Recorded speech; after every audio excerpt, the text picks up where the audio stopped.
Hi, this is Master Ken. What is the difference between the ThisWorkbook and ActiveWorkbook?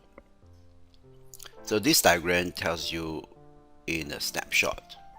Well,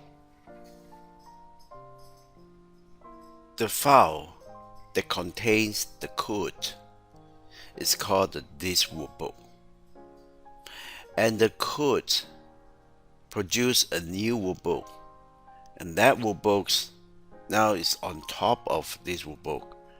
This is called the ActiveWorkbook. And you can easily spot this by looking at the code.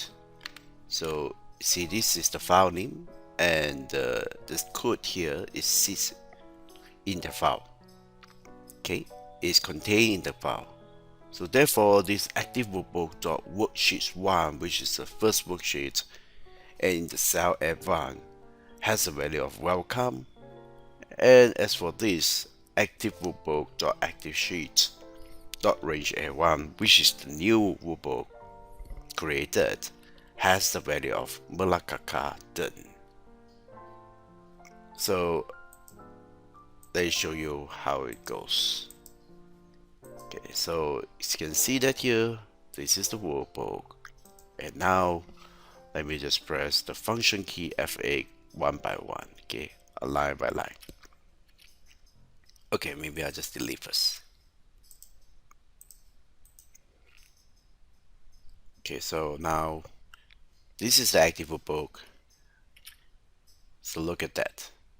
After that instructions, the cell here has the value of welcome.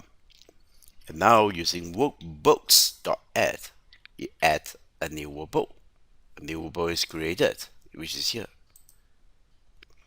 And the new workbook is also given another name called ActiveWorkbook.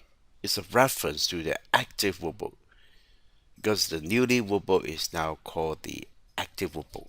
So, and it also have an active sheet, which is by default the sheet 1. So therefore,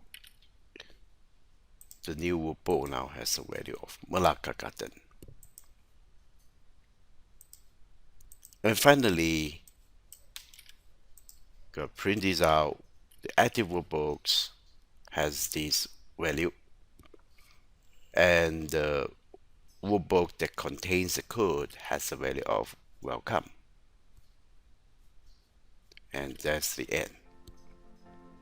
So that's the difference when you want to refer to this workbook and active workbook. Thanks for watching. God bless you. God bless Asia.